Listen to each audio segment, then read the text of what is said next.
أجرا والله يرانا ويسمعنا نغفر زلا نوصل أهلا لأن رمضان يجمعنا. Assalamualaikum warahmatullahi wabarakatuh. Bismillahirrahmanirrahim. Alhamdulillahillazi khalaqal insana fi ahsani taqwim. Asyhadu an la ilaha illallahul malikul haqqul mubin wa asyhadu anna Muhammadan abduhu wa rasuluh. Arsalahu rahmatan lil alamin. Wa sallallahu ala sayyidina Muhammad wa ala alihi wa sahbihi ajmain, amma ba'du. Teman-temanku sekalian yang soleh dan solehah, semoga kita semua diberikan rahmat oleh Allah sehingga kita bisa menyelesaikan puasa Ramadan kita hingga akhir Ramadan. Pertama-tama, marilah kita bersama-sama mengucapkan puja dan puji syukur atas kehadirat Allah Subhanahu wa Ta'ala. Karena kalau bukan karenanya, kita tidak akan ada dalam nikmat. Nikmat apa? Nikmat iman, nikmat Islam, sampai nikmat sehat walafiat. Sehingga kita bisa bersama-sama menjalankan perintahnya. Sholawat tercurah salam, tidak lupa kita sanjung agungkan kepada junjungan kita, Nabi akhirul zaman yang telah membawa kita dari zaman peradaban jahiliyah ke peradaban modern. Dari zaman kita naik onta sampai zaman kita naik Avanza. Semoga keluarganya, sahabatnya, serta kita selaku umatnya mendapatkan syafaatnya. Amin ya robbal alamin. Pada kesempatan kali ini, izinkan saya berdiri di sini menyampaikan kultum kali ini. Kali ini saya akan menyampaikan kultum tentang keutamaan sabar. Apa sih sabar itu?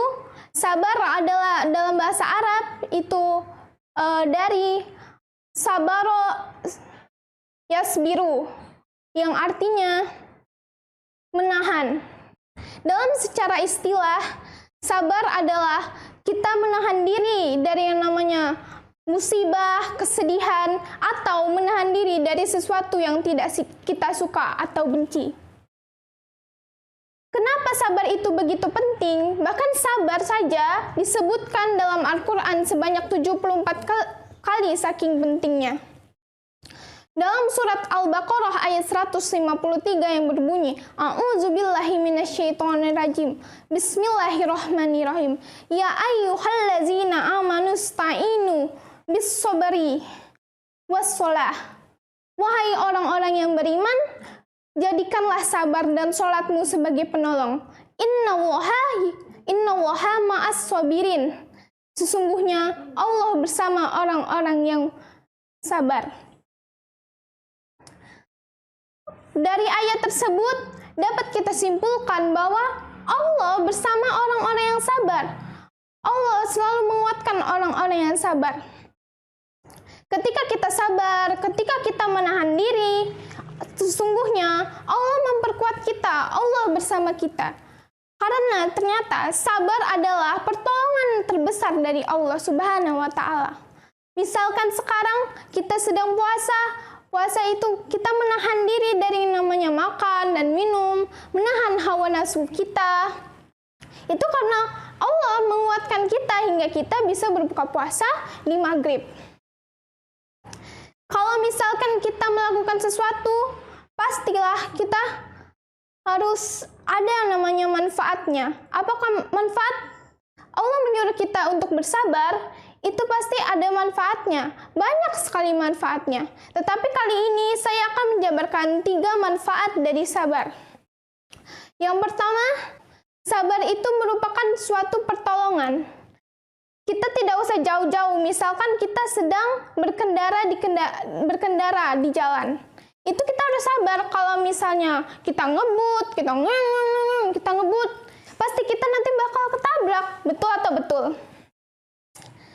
Kalau misalnya kita sabar dalam berkendaraan, kita tidak akan membahayakan orang lain, kita juga tidak akan membahayakan diri sendiri. Oleh karena itu, sabar itu penting. Bahkan dalam prinsip sabar sendiri ada ketika kita berjalan di jalan raya. Yang kedua, sabar itu membawa keberuntungan kepada kita. Dalam surat Al-Imran ayat 200 yang artinya, wahai orang-orang yang beriman, bersabarlah dan kuatkanlah sabarmu dan bersiap-siagalah kamu dan bertakwalah kamu kepada Allah supaya kamu beruntung. Allah bilang sendiri kepada kita bahwa kalau kita misalkan kitanya sabar, pasti Allah akan memberikan kita keberuntungan, baik di akhirat maupun di dunia. Yang ketiga, sabar menenangkan hati. Kalau misalkan kita sedang galau, atau misalkan kita sedang sedih, kuncinya adalah sabar. Kenapa sabar? Kalau misalkan kita sabar, kita pasti tidak akan kepikiran, tidak akan gelisah terus-menerus, karena kita tahu bahwa Allah pasti akan mengabulkan apa yang kita harapkan, akan mengabulkan apa yang kita tunggu jika itu memang baik untuk kita. Tapi kalau misalkan Allah masih belum mengabulkan apa yang kita inginkan, itu artinya Allah pasti akan memberikan kita yang lebih baik daripada itu. Makanya kita harus sabar. Atau misalkan kita sedang dalam musibah, seperti sekarang ini, kita masih menghadapi pandemi corona. Pandemi ini pasti ada hikmahnya. Kalau misalkan kita sedang di rumah saja, janganlah kita bernegatif thinking kepada Allah. Misalnya, ya Allah, kenapa Allah turunkan pandemi ini? Saya bosan di rumah aja, ya Allah. Jangan. Kita harus berpositif thinking sama Allah. Misalnya saja, kalau di rumah saja kita nanti lebih dekat dengan keluarga. Atau kita nyoba-nyoba masak, akhirnya kita bisa jago masak. Seperti itu. Amin ya Rabbal. Amin. Itulah beberapa manfaat dari sabar. Sesungguhnya Allah bersama orang-orang yang sabar. Allah pasti akan memberikan kekuatan kepada kita untuk selalu sabar. Sabar ini bukan untuk orang lain, bukan untuk teman kita, bukan untuk tetangga kita, tapi untuk diri kita sendiri. Jika misalkan Allah masih membuat kita menunggu, sesungguhnya Allah pasti akan memberikan kita yang lebih baik. Memberikan yang lebih baik dari apa yang kita minta. Sebelumnya, mari saya tutup tausiah ini dengan pantun. Setiap sahur minum susu, jangan lupa makan buah.